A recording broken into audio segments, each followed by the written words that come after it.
WCBI News at 10 starts now.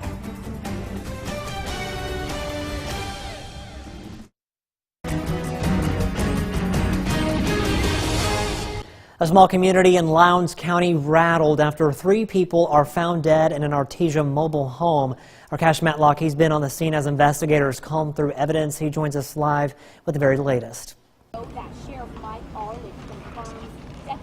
Well, that's right, Scott. Well, investigators are still on the scene here on Ellis Loop in Artesia. If you look over my shoulder, you can see that investigators are in the house investigating now. Sheriff Mike Arledge confirmed later this evening that they're speaking with a person of interest, and he can confirm that 3 people are dead, and we just received word that the coroner is in the process of removing the first body from the house. Now, I spoke with a woman earlier. She said she was classmates with one of the victims, and she's frankly left in shock.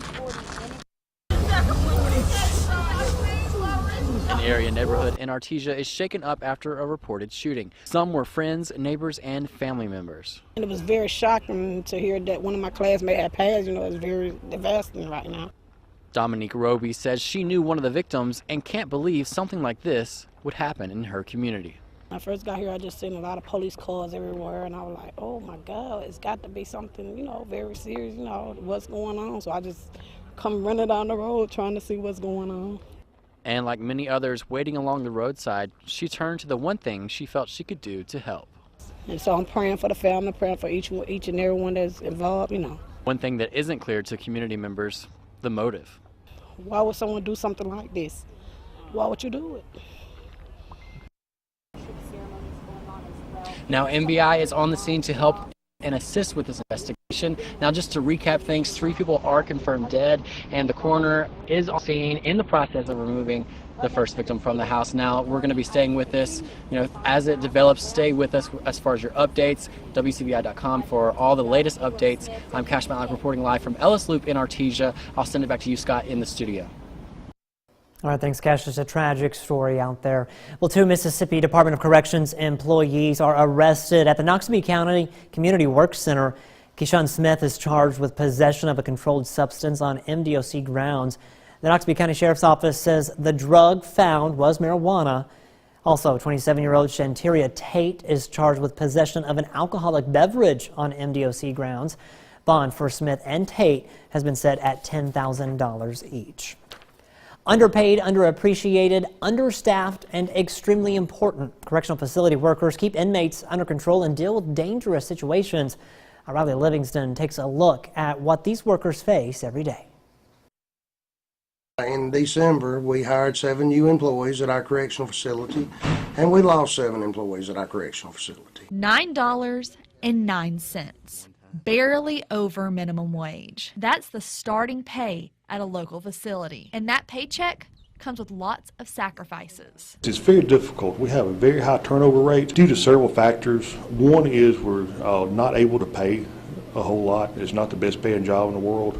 And it's also a very stressful job. You have long hours, work holidays, you work weekends, and you work with inmates. Every shift you come to work, you're working with inmates and all the problems that comes with that. And when workers are faced with low pay, they sometimes look to those on the inside to supplement their income. Mostly for money. There's a lot of money in contraband. When the officers are offered money to bring in contraband, and they've got bills to pay, sometimes they make a poor decision. Convicts, they are good con men a lot of times. They are constantly after those guards. Hey, I will pay you X amount of dollars to bring me this. I will pay you X amount of dollars to bring me that. Evidently, a cell phone can be worth as much as $400 inside the facility. So that is a very good payday for somebody that has run into some financial distress. Often the problem arises from an occupational hazard unique to correctional officers. Working around the same people every day, but being discouraged from forming relationships with them. One of the problems with working in corrections is fraternization with inmates. It's human nature to interact with the people that you're around every day. But when you work in corrections, you cannot develop a friendly relationship with the inmates. And that's one of the things that does lead to contraband issues, security issues, and it's just not allowed. But what can be done to improve the situation? That's one of the million-dollar questions in the world. And I would say a pay increase would help that, and I think it would, but in reality, the problem would still exist. To help reduce the amount of contraband coming in, all workers are searched before and after each shift and work in a buddy system to keep everyone accountable. Illegal drugs, sex, and guns all behind the jailhouse doors. That's the story with the latest arrest in the ongoing investigation into the Webster County Sheriff's Office. Tonight we're learning more details about the charges that now loom over the department's former chief investigator and jailer. 2 additional arrests have been made, including that former chief investigator Landon Griffin and jailer Santana Townsend. Now, court documents state that Townsend was involved with an inmate engaging in sexual acts about or between February of 2018 to September of 2018. On another count, she's accused of being involved sexually with a second inmate around May 12th to October 29th of that same year. Townsend also faces charges of furnishing contraband and the sale or possession of drugs in a jail facility. Landon Griffin is charged with embezzlement. He's the former chief investigator, and he's also facing trafficking stolen firearms. The indictment alleges that Griffin and Sheriff Tim Mitchell planned together to sell a weapon for their own use to get the money. Griffin is accused of trafficking multiple firearms in this investigation. The investigation started last month after Tim Mitchell was arrested just days after rescinding his letter of resignation to the Board of Supervisors. Now, Mitchell is charged with over a dozen crimes, including attempting a sexual act with an inmate to giving weapons to a prisoner. He sits in the Lee County Jail. Time now to toss things over to Chief Meteorologist Keith Gibson with a first look at our Tuesday forecast. Hey, Keith. Well, Scott, as we look ahead at our Wednesday, we should see a little bit more sunshine. A chilly start around 30 degrees, but back into the 50s. How about that? With some sunshine as we get into our day tomorrow. Now, today we actually broke into a little bit of sunshine, and check this out. There's a little sundog right there with some of those high cirrus moving through Louisville with our setting sun earlier today. Right now we are down into the low 30s out there, so that's where we are, and that's where we're going to be. Just a few more degrees here. I'll be back with more on the rain chances coming up, also a temperature roller coaster ride coming up in just a few minutes.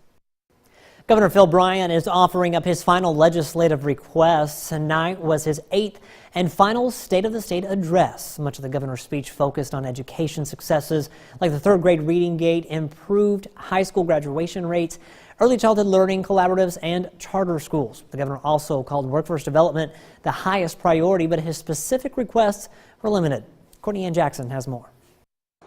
Governor Phil Bryant has 3 main asks of lawmakers, but is leaving the details of each up to them. I call on the members of this body to join me in giving teachers their 2nd pay raise in 5 years. To help protect our students and those who teach them, I will ask you to pass a comprehensive plan to keep our school children safe. In this session, I will ask you to take the next step in criminal justice reform.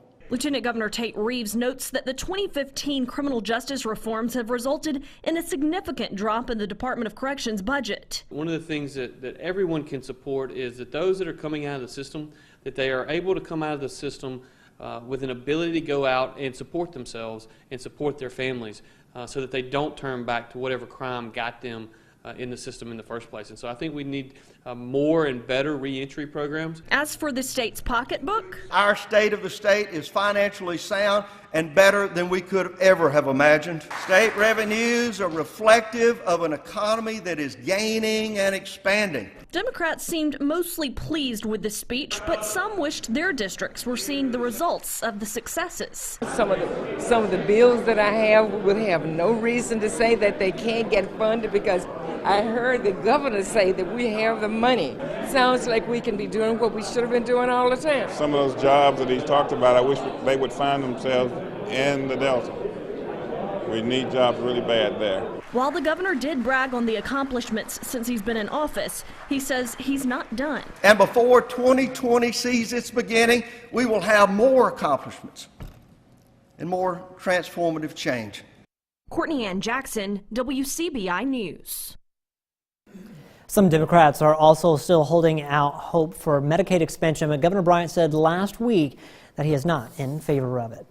With hundreds of thousands of dollars on the line, Lowndes County leaders hope legislators will change a law on the books.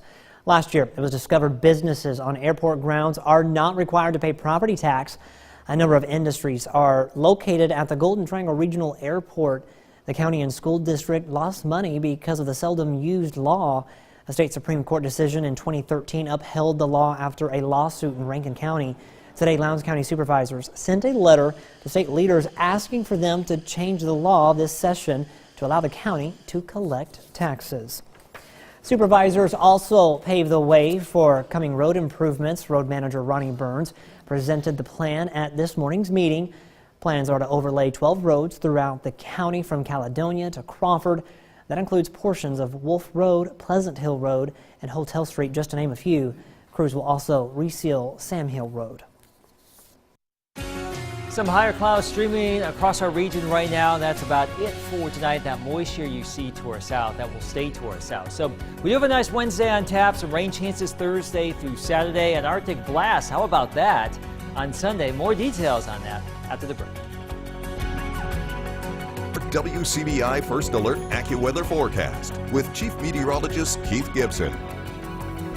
I had a college roommate once that on Tuesday evening he would always say, you know what, it's the weekend.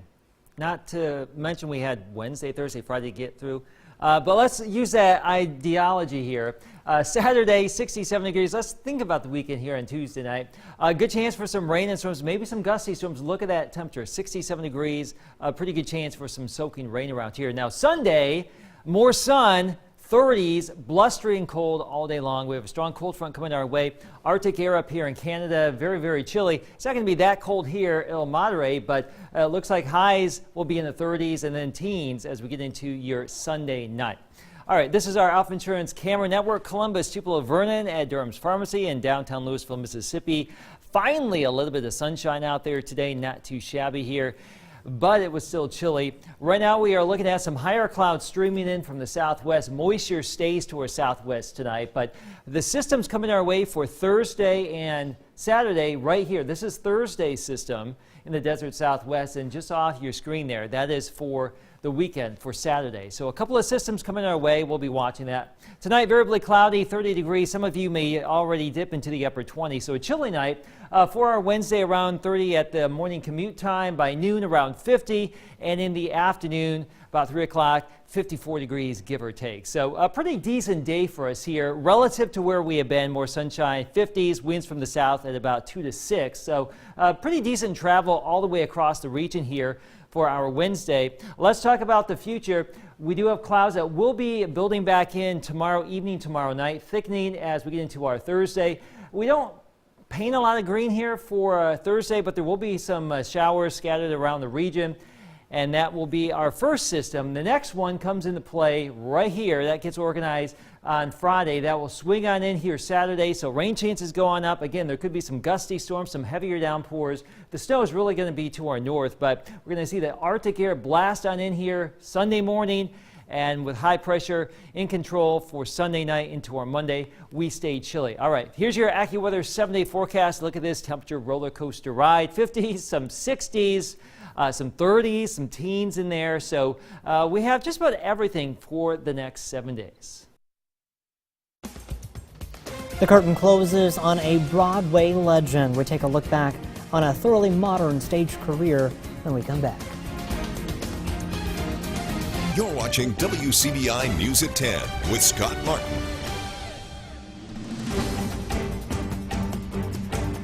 Welcome back. She starred on screen and appeared regularly on television, but Carol Channing was best known for her work on Broadway, including the role of Dolly Levi, which would define her career. Channing died today, just over 2 weeks shy of her 98th birthday. CBS's Jim Axelrod has more on her career and helps us say goodbye, Dolly.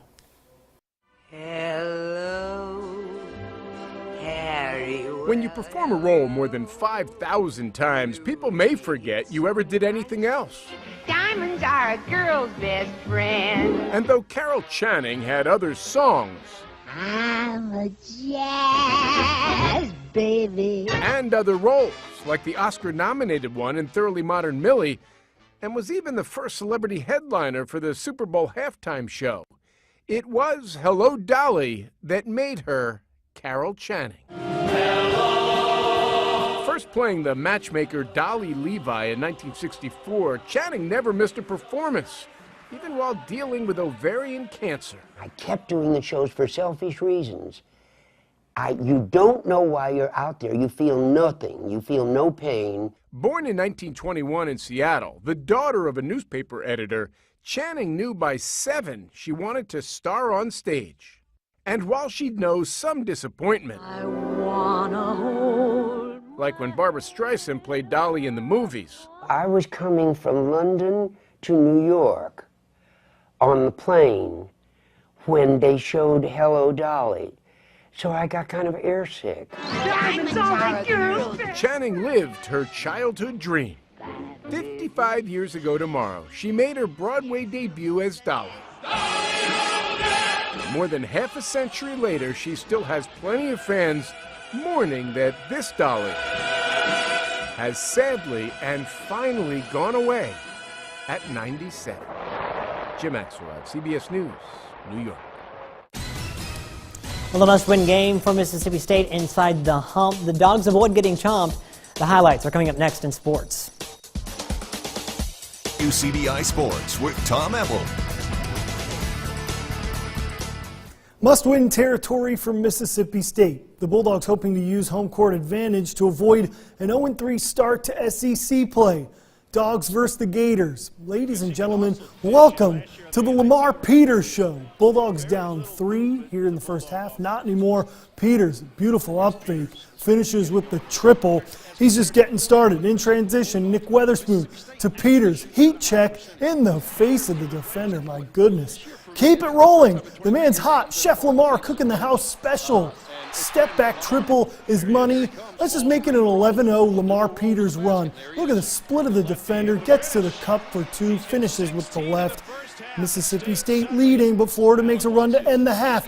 Keontae Johnson at the horn. Nothing but nylon. Makes it a 2-point game at halftime, and Florida would come out of the gates hot in the second.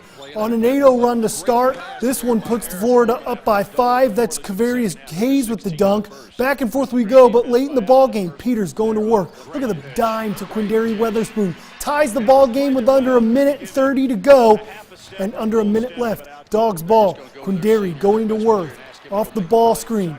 Gets to the cup. Look at the wraparound pass to Eric Holman. Gives Mississippi State the lead with under 30 seconds to go. But next possession for Florida. Game-winning 3, tipped by Abdul Adu. Mayhem, loose ball. Nick Weatherspoon trying to save it, but it's stripped and finished by Florida, and it's a tie ball game with 10 seconds left. Could Clutch Q do it for the Dogs? He'll go the length of the floor. No one really stops ball until the block, the foul, the and one bucket. 3-point play puts Mississippi State up 71-68 with 3 ticks left. And it'd be one more chance for Florida. They had a crazy one against South Carolina. Gets half court, trying to get a shot off, but the horn is off and the Bulldogs win. 71-68. Mississippi State picking up that first SEC win. They travel to Vanderbilt on Saturday.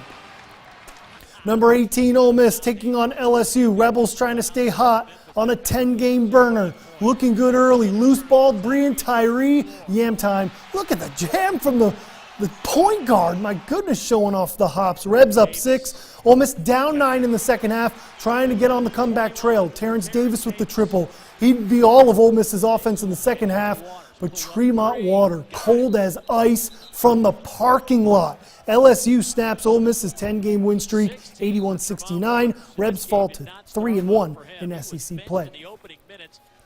Rivalry soccer for the division crown. Caledonia taking on New Hope. Lady Feds up 2-0. Nice run here from Clara Allen.